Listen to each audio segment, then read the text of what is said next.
Hello friend, welcome to Mahi online class में आपका स्वागत है। आइए देखते हैं जीव विज्ञान के महत्वपूर्ण 50 क्वेश्चन वेरी वेरी इम्पोर्टेंट हैं जो कि हर एग्जाम में आते हैं।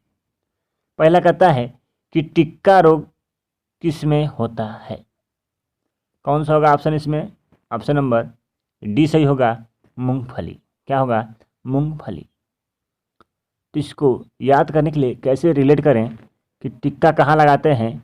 मांग में। इसको ऐसे रिलेट करिएगा तो टिक्का रोग का संबंध किससे है? मूंगफली। मांग में क्या होता है? मूंगफली। ऐसे रिलेट करिएगा। डेंड्रोलॉजी का संबंध किससे है? ऑप्शन नंबर कौन सा होगा? सी। झाड़ियों के अध्ययन को डेंड्रोलॉजी कहा जाता है। तो इसको ट्रिक से याद कैसे याद करेंगे कि डेंड्रो में क्या होता है? डंडा। और डंडा का जो है कहाँ से प्राप्त होता है? झाड़ियों से। क्वेश्चन नंबर अगला करते हैं, निम्न में से सबसे छोटा जीव है। तो सबसे छोटा जो जीव है कौन है? माइकोप्लाज्मा। ऑप्शन नंबर ए सही होगा। तो माइको में क्या होता है? सबसे छोटा। अगला क्वेश्चन देखते हैं, पौधों में गैस के आदान प्रदान के लिए रहते हैं। तो पौधों में जो गैस के लिए आदान प्रदान के लिए रहते हैं वो क्या रहते हैं? रंध्र रहते हैं। जैसे कोई पत्ती है ऐसे,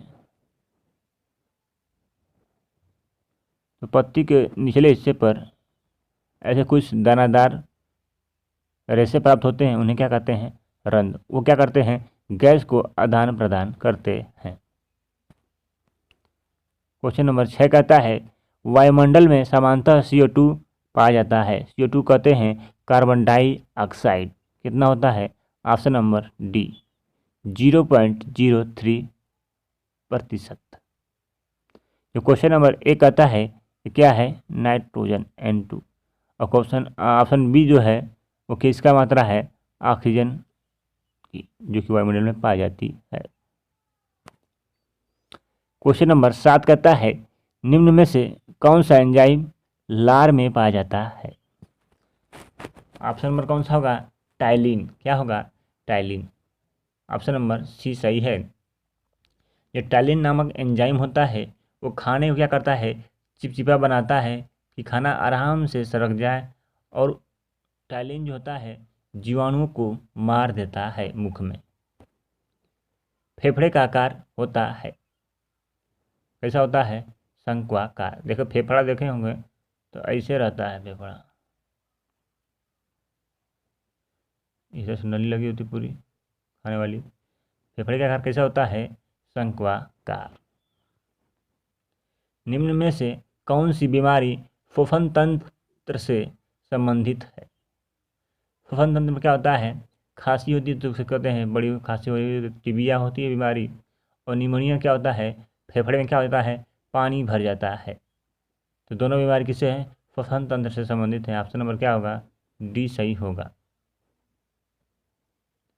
एक स्वस्थ मनुष्य का रक्तचाप होता है क्या होता है?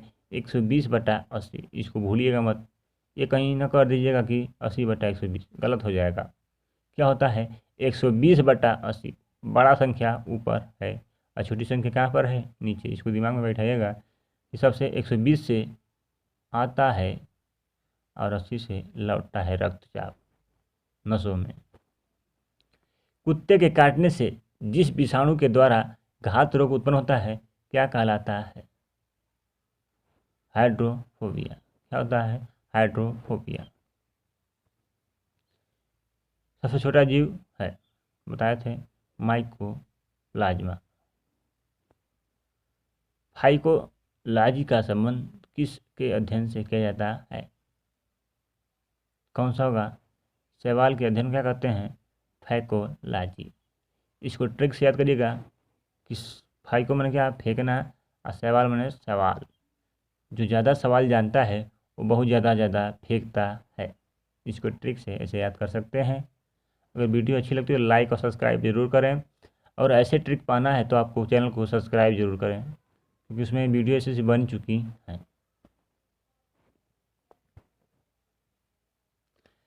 पर्यावरण का अध्ययन जीव विज्ञान के किस शाखा के अंतर्गत किया जाता है? तो पर्यावरण का अध्ययन जो होता है पारिस्थितिकीय तंत्र के द्वारा उसके अध्ययन को किया जाता है। ऑप्शन नंबर क्या होगा? डी सही होगा। वनस्पति विज्ञान के जनक के नाम से जाना जाता है, वो कौन है? थियोफेस्टस। ऑप्शन नंबर ए सही होगा। मगर जंतु विज्ञान के जनक थियोफेस्ट वनस्पति विज्ञान के जनक जो थे थियोफेस्टर थे, और जबकि जीव विज्ञान के जनक जो थे कौन थे? अरस्तु। कौन है? अरस्तु। गैस के पौधों में गैस का आदान प्रदान के लिए रहते हैं, क्या रहते हैं? रंध्र रहते हैं। ऑप्शन नंबर बी सही होगा। मछली में उत्सर्जी पदार्थ क्या होता है? जो मछली उत्सर्जित करती है पदार्थ को क्या करती है? अमोनिया करती है। एक स्वस्थ मनुष्य का रक्तचाप जो होता है बताए थे 120/80 होता है। अगला क्वेश्चन कहता है कि पुष्पों का अध्ययन कहलाता है, क्या होगा? ऑप्शन एंथनोलॉजी। ट्रिक से इसको याद करने के लिए गोलमाल 3 पिक्चर देखेंगे, उसमें क्या होता है? एंथनी होता है, वो क्या करता है? पुष्प को देता है बार बार किसी को। तो कह सकते हैं कि पुष्पोलॉजी का जो अध्ययन है वो एंथनोलॉजी कहलाता है। भोजन का पाचन किस प्रकार की अभिक्रिया है? तो भोजन को पचाना जो किस प्रकार की अभिक्रिया है, कौन सी ऑप्शन होगा इसमें? ए उपचयन अभिक्रिया।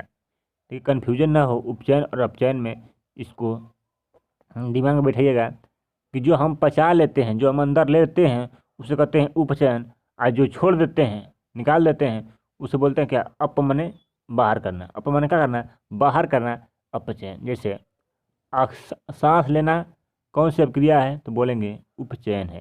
क्वेश्चन पूछ चुका है कि सांस को लेना कौन सी अभिक्रिया है? तो बोलेंगे उपचयन अभिक्रिया है।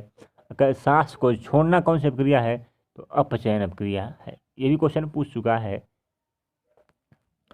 क्या है? अगर हम अंदर लेते हैं तो बोलेंगे उपचयन, और बाहर से छोड़ते हैं कुछ भी, कोई भी चीज़ हो, तो बोलते हैं अपमन। क्या होता है? बाहर छोड़ना, हो गया अपचयन। क्वेश्चन नंबर 3 देखते हैं। मनुष्य में मुख्य श्वसन अंग क्या है? जो मुख्य श्वसन अंग जो है क्या है? नाक है, फेफड़ा है? जल्दी से बताइएगा। फेफड़ा। Option number A. जो श्वसन तंत्र का मुख्य जो अंग है क्या है? फेफड़ा। नाक से फेफड़ा सांस नहीं लेते हैं, नाक केवल जाता है, नाक केवल सूंघने में काम करता है, उसमें भी एंजाइम होते हैं, वो सूंघने में काम करते हैं। ऑप्शन नंबर क्या होगा? ए। रक्त में ग्लूकोज की मात्रा नियंत्रित करता है। जो रक्त में ग्लूकोज की जो मात्रा होती है उसको नियंत्रित कौन करता है? इंसुलिन। अब तक सबसे ज़्यादा क्वेश्चन पूछा चुका है इसको, कम से कम 50 बार पूछ चुका हो इस क्वेश्चन को, कोई हर पेपर गिना जाए तो, कि रक्त में ग्लूकोज की मात्रा को कौन नियंत्रित करता है? तो कहलाएगा इंसुलिन के कारण। मनुष्य में सूंघने की क्षमता को नियंत्रित करता है धारेंद्रीय प्रणाली। ऑप्शन नंबर बी सही होगा। क्या होगा? ऑप्शन नंबर बी, धारेंद्रीय प्रणाली। मनुष्य के मस्तिष्क की बाहरी झिल्ली है, क्या है? ड्यूरामीटर। ऑप्शन नंबर सी सही होगा, ड्यूरामीटर। मनुष्य में बुद्धि और चतुराई का केंद्र है। जो मानव का मस्तिष्क होता है उसमें जो है सेरिब्रम, क्या है? सेरिब्रम। क्या है? सेरिब्रम बुद्धि चतुराई का केंद्र होता है। सेरिबेलम क्या होता है? बेलम माने बैलेंस, क्या करता है? बैलेंस को बनाता है। सेरिबेलम बैलेंस बनाता है, और सेरिब्रम जो है बुद्धि और चतुराई का केंद्र है। हाइपोथैलेमस जो है ये वाला देख रहे हैं ऑप्शन नंबर बी वाला, वो ताप को नियंत्रित करता है। तो मनुष्य में बुद्धि चतुराई के जो केंद्र है ऑप्शन नंबर कौन सा हो जाएगा? सी सही होगा, सेरिब्रम।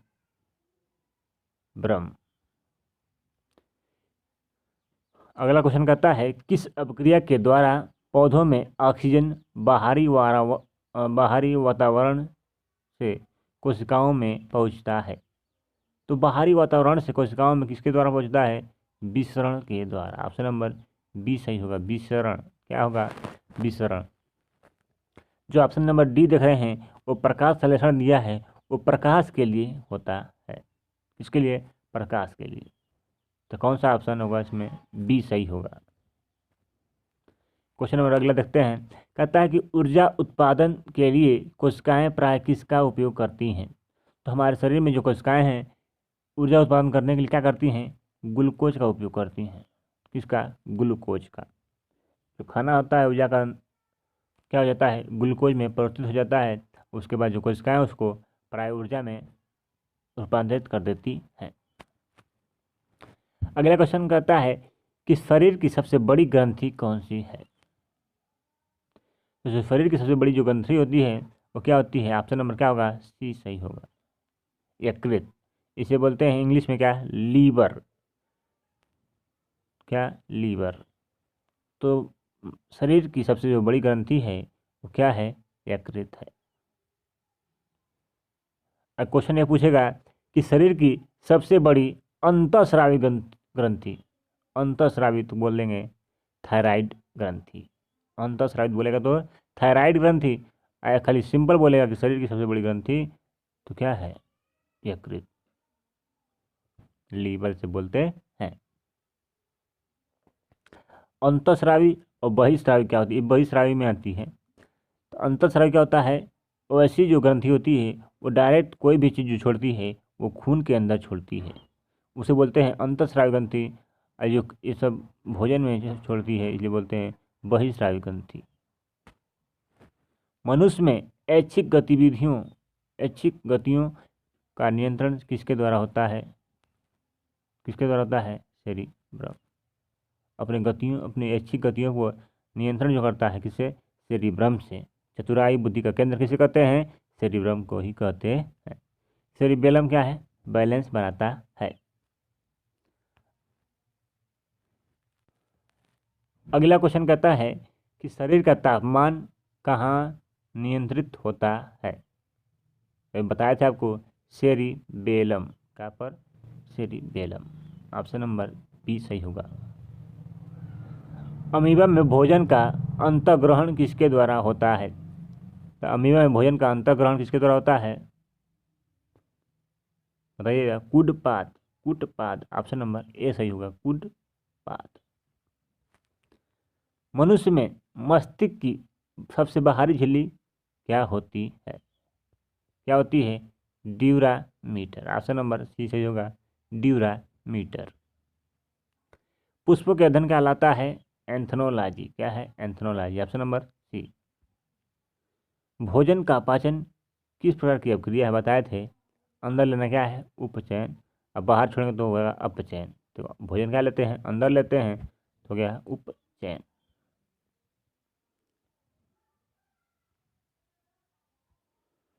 छाया में पनपने वाले पौधों को क्या कहते हैं?